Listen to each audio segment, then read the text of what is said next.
Почитувани слушатели, ви посакувам Божи благослов.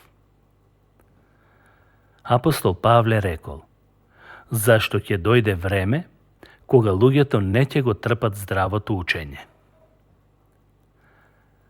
Затоа му напишал на Тимотеј следново: проповедај го Божиот збор, настојувај во време и во невреме, изобличувај, прекорувај, охрабрувај со сета трпеливост и со поука.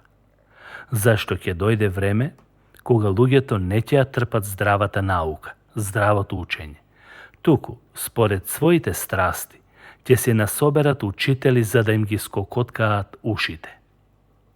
И ќе ги одвратат ушите од вистината и ќе се свртат кон бајки, кон приказни.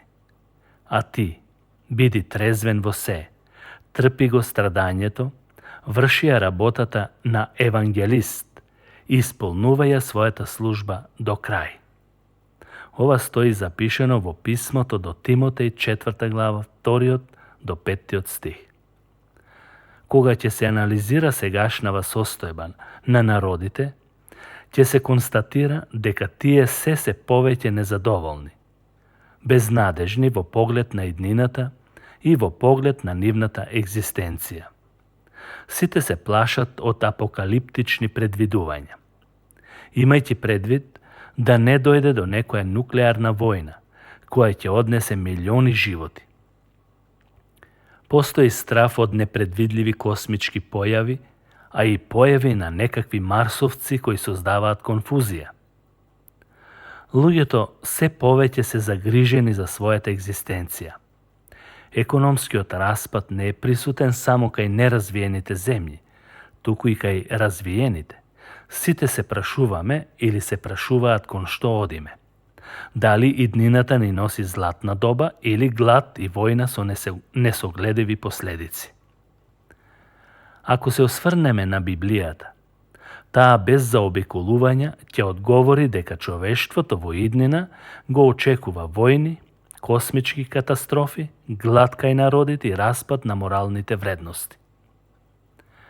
Јовановата апокалипса ги опишува овие настани како последни зла на човештвото, кое, живеејќи независно од Создателот, од Бог, ги предизвикува овие зла.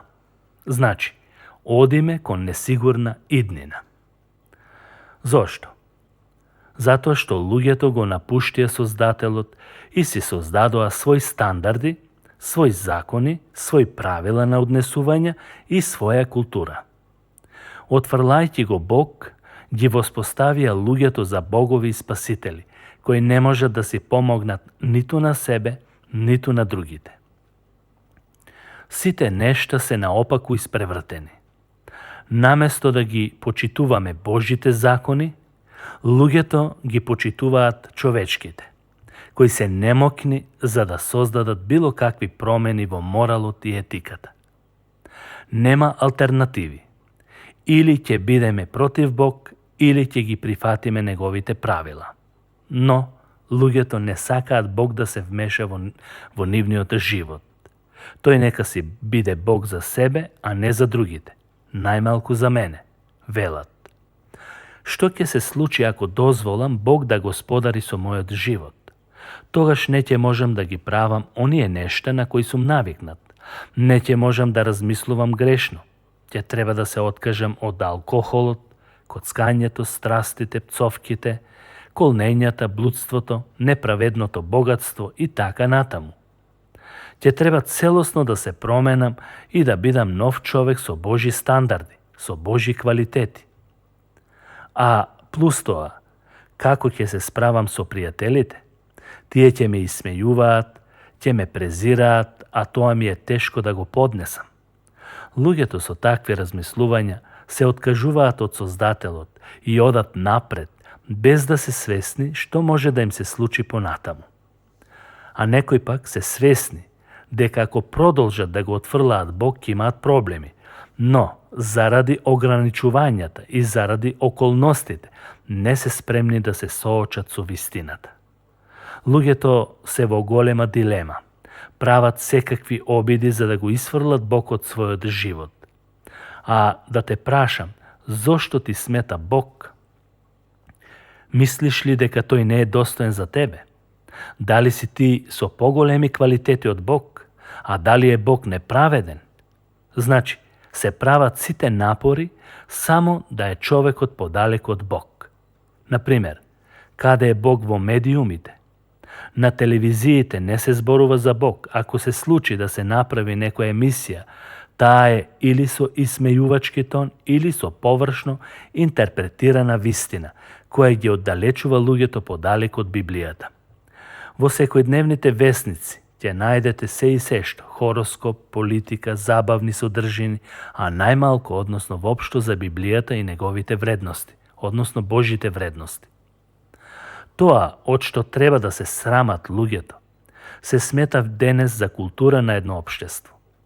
Сите тргнале за повисоки стандарди, но без да е вмешан Бог во тоа. Сакаат благослов, без да го почитуваат. Сакаат политички, социјален, економски и морален напредок, а без да ги почитуваат Божите закони. Всушност, се оди кон сопствената пропаст.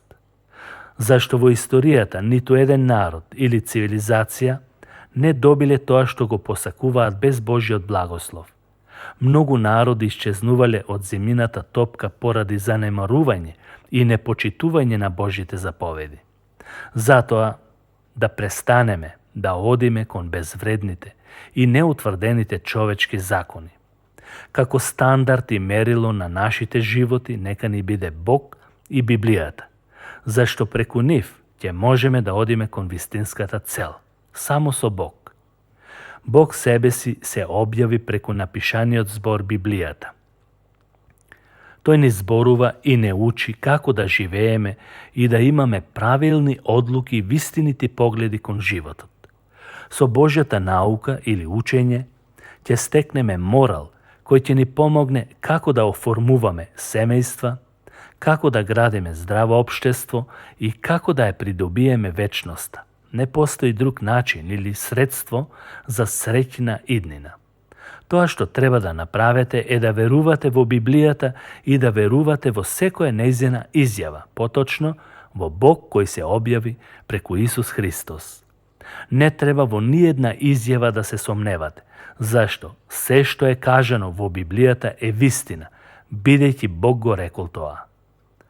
Исто така, треба да верувате во Исус Христос дека тој е Божи син, кој дошол на овој свет, умре за гревовите на целото човештво. Тој рече дека е патот, вистината и животот. Без негова помош, човештвото живее во заблуда и безнадежност. Јуришот или одот на човештвото е напразен. Сите успеси јалови, секоја култура безвредна, иднината на младите несигурна без Бог.